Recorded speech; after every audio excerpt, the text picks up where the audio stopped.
In this video, we're going to talk about using commas with the word however. It's usually right to put a comma after however, but it's usually wrong to put a comma before however. And that's what I'm going to discuss. Let's look at some examples. I like oats. However, I cannot eat granola bars. This is two sentences.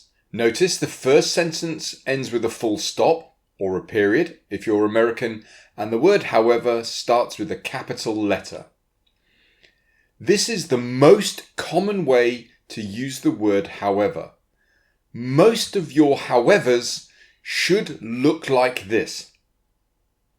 It's worth just saying that the word however, when it means but, is always followed by a comma.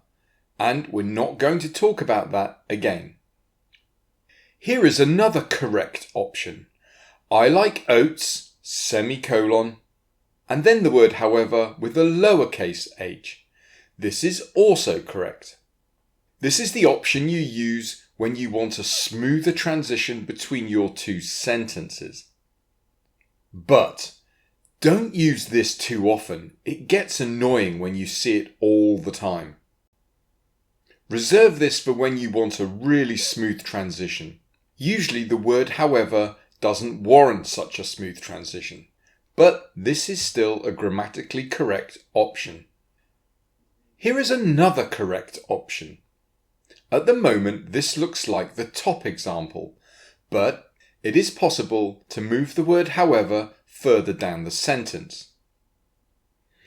Now the word however is preceded with a comma. So it is offset with commas at both ends. This is correct.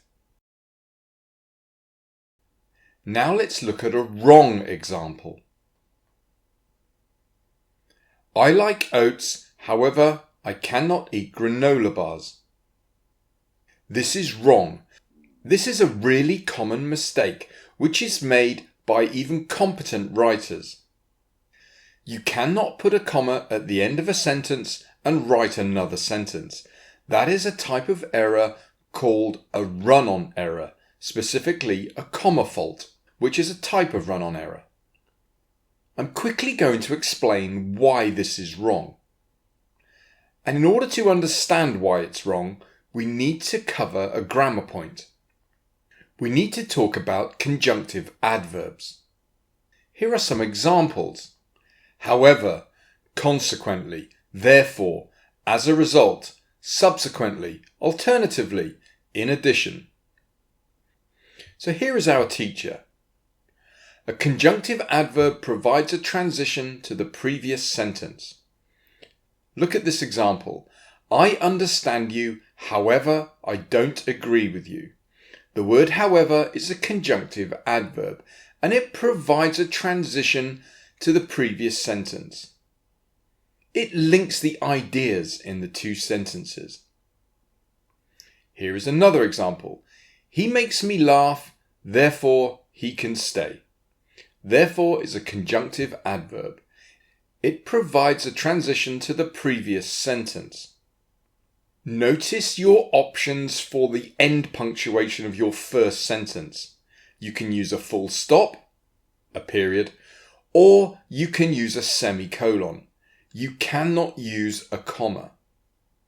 Remember, that would be a run-on error.